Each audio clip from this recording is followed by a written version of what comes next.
Hello students, welcome to Shivaji polytechnic online classes. Analog electronics के revision lectures में आज हम पढ़ेंगे पाई फिल्टर के बारे में। रिवीजन लेक्चर्स के पिछले 2 लेक्चर में हमने फ़िल्टर सर्किट के बारे में पढ़ा, जिसमें हमने शंट कैपेसिटर फ़िल्टर और सीरीज़ इंडक्टर फ़िल्टर के बारे में पढ़ा। उसके अलावा हमने ये जाना कि फ़िल्टर सर्किट क्या होती है और उसे हम किस तरह से यूज़ करते हैं, ठीक है, और उसे हम क्यों यूज़ करते हैं। तो इस लेक्चर में हम लोग पाई फिल्टर के बारे में पढ़ेंगे, जो कि एक बहुत ही इंपॉर्टेंट फ़िल्टर सर्किट होती है। तो जैसा कि हम लोग जानते हैं कि कोई भी फ़िल्टर सर्किट बनाने के लिए हम लोग मेनली कैपेसिटर और इंडक्टर का यूज़ करते हैं। कैपेसिटर और इंडक्टर का यूज़ करते हैं। या तो हम कैपेसिटर और इंडक्टर को सिंगल यूज़ कर लेते हैं, जैसे कि केवल सर्किट में हम केवल एक कैपेसिटर यूज़ कर लें या केवल एक इंडक्टर यूज़ कर लें, या हम कैपेसिटर और इंडक्टर का कॉम्बिनेशन यूज़ करते हैं फ़िल्टर को बनाने के लिए। तो जैसे हमने शंट कैपेसिटर में देखा था, तो वहाँ पे हमने सिंगल कैपेसिटर का यूज़ किया था, और सीरीज़ इंडक्टर में हमने देखा था कि हमने वहाँ पे सिंगल इंडक्टर का यूज़ करके फ़िल्टर सर्किट बनाई थी।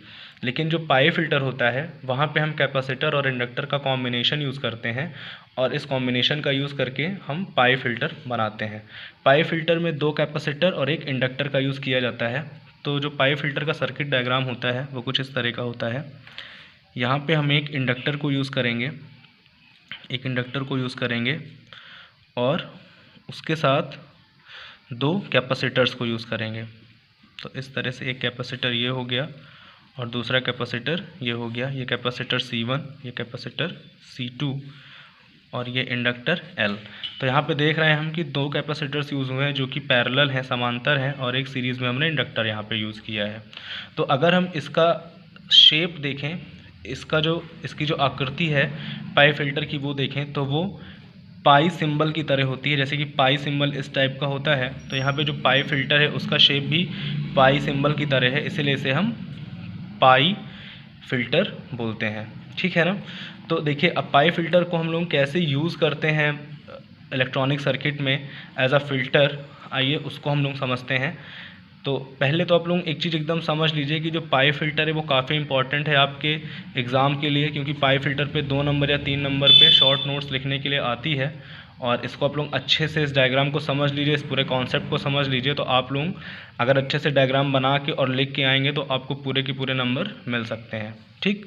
तो आइए सबसे पहले देखते हैं कि सर्किट में हम पाई फिल्टर का यूज़ कैसे करते हैं, और जो पाई फिल्टर होता है वो किस तरह से बेटर होता है शंट कैपेसिटर और सीरीज़ इंडक्टर से। तो आइए देखते हैं। मान लेते हैं हमारे पास एक साइनोसाइडल इनपुट सिग्नल है, जो कि एक एसी सिग्नल है। इसे एक रेक्टिफायर के इनपुट पर दिया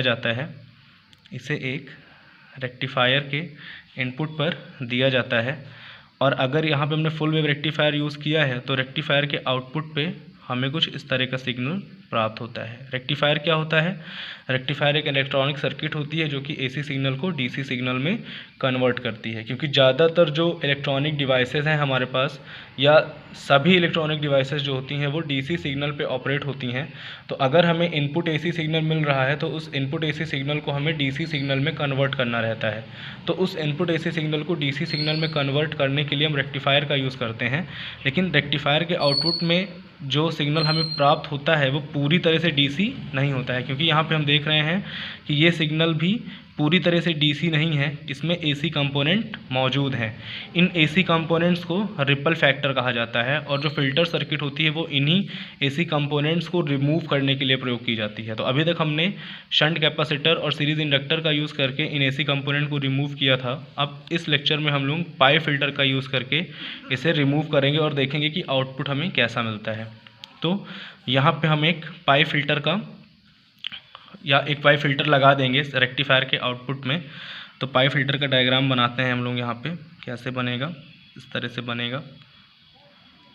से बनेगा। यहाँ पे कैपेसिटर C1 और यहाँ पे कैपेसिटर C2 का यूज़ होगा। यहाँ पे कैपेसिटर C1 और यहाँ पे कैपेसिटर C2 का यूज़ होगा, और ये इंडक्टर L हो जाएगा।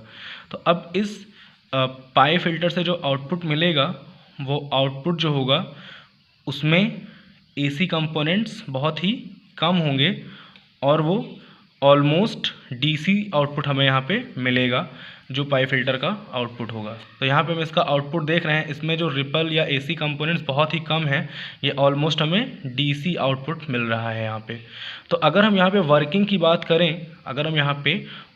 बात करें, पाई फिल्टर में, तो जैसे यहाँ पे जो कैपेसिटर C1 है या कैपेसिटर C2 है, आप लोग जानते हैं कि जो कैपेसिटर्स होते हैं वो AC सिग्नल को अलाउ करते हैं, AC सिग्नल को पास करते हैं, जबकि DC सिग्नल को ब्लॉक कर देते हैं, DC सिग्नल को अलाउ नहीं करते हैं। ये चीज़ें हमने लास्ट लेक्चर में भी पढ़ी थी कैपेसिटर के बारे में, और उसके अलावा जो हम एम्पलीफायर के बारे में पढ़ रहे थे तो वहाँ पे भी हमने कपलिंग कैपेसिटर के बारे में पढ़ा था, बाईपास कैपेसिटर के बारे में पढ़ा था। तो वहाँ पर भी हम कैपेसिटर की इसी क्वालिटी का यूज़ कर रहे थे कि वो DC को ब्लॉक करती है और AC को पास करती है। तो देखिए यहाँ पे AC सिग्नल जब हम देंगे रेक्टिफायर के इनपुट पर, तो आउटपुट पे जो सिग्नल मिलेगा उसे जब हम फिल्टर के इनपुट पर देंगे तो सबसे पहले वो कैपेसिटर C1 पे आएगा, और कैपेसिटर C1 क्या करेगा, इस आउटपुट सिग्नल में जो भी AC कंपोनेंट्स हैं उनको वो होने देगा, अलाउ करेगा फ्लो होने के लिए, और वो AC सिग्नल ग्राउंडेड हो जाएंगे। और जो DC सिग्नल हैं उनको कैपेसिटर ब्लॉक कर देगा, इधर से पास नहीं होने देगा, और DC सिग्नल कहाँ जाएंगे, वो फिल्टर सर्किट की ओर जाएंगे। और यहाँ पे फ़िल्टर सर्किट का मतलब यहाँ पे जो इंडक्टर सर्किट है इसमें जाएंगे, और इंडक्टर सर्किट में जब वो DC सिग्नल आएंगे तो मान लीजिए अगर कुछ AC कंपोनेंट्स बच गए होंगे, जैसे C1 ज़्यादातर AC कंपोनेंट्स को ग्राउंडेड कर देगा, लेकिन अगर कुछ AC कंपोनेंट्स बच गए हैं तो उन्हें जो यहाँ पे हमने इंडक्टर यूज़ किया है वो इंडक्टर उन AC सिग्नल्स को ब्लॉक करेगा, क्योंकि जो इंडक्टर होता है वो DC सिग्नल्स को अलाउ करता है, वो DC सिग्नल्स को पास होने देता है, जबकि AC सिग्नल्स को ब्लॉक कर देता है। ये इंडक्टर की क्वालिटी होती है कि वो AC सिग्नल्स को ब्लॉक कर देगा और DC सिग्नल्स को पास होने देता है। तो यहाँ पे जो बचे हुए AC कंपोनेंट्स थे उन्हें ये इंडक्टर ब्लॉक कर देगा और फ्लो नहीं होने देगा, जबकि DC सिग्नल जो है वो इस इंडक्टर से फ्लो हो जाएंगे।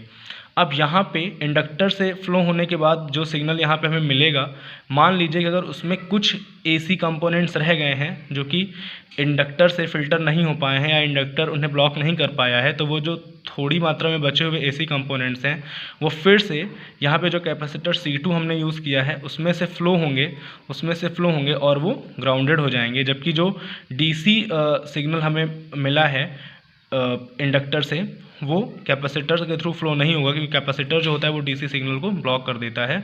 तो इस तरह हमें आउटपुट में प्योर DC सिग्नल मिल जाएंगे, जबकि जो AC सिग्नल्स हैं, जो AC कंपोनेंट्स हैं वो यहाँ पे C1 द्वारा ग्राउंडेड कर दिए जाएंगे, और जो बचे खुचे AC कंपोनेंट्स हैं वो इस इंडक्टर के द्वारा ब्लॉक कर दिए जाएंगे, और उसके बाद भी अगर कुछ AC कंपोनेंट्स बच जाते हैं तो फिर से वो इस कैपेसिटर के द्वारा ग्राउंडेड कर दिए जाएंगे। तो इस तरह से पाई फिल्टर में हमें जो आउटपुट मिलता है वो ऑलमोस्ट प्योर DC होता है।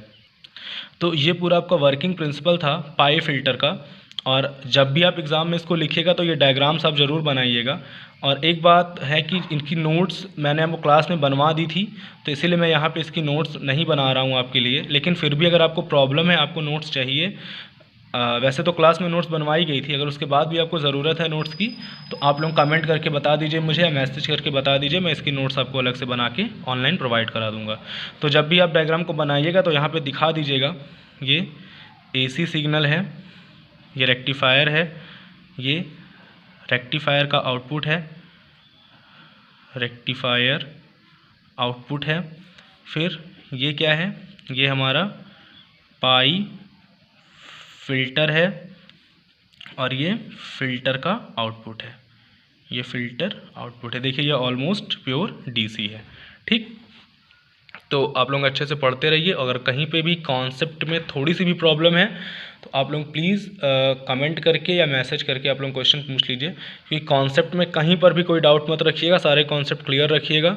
और अगर कोई भी चीज़ नहीं समझ में आ रही है, कहीं पे कॉन्सेप्ट में कहीं पे भी कोई भी दिक्कत है, तो आप लोग प्लीज़ क्वेश्चन पूछ लीजिए, चाहे कमेंट करके पूछ लीजिए या मैसेज करके पूछ लीजिए। तो थैंक यू वेरी मच।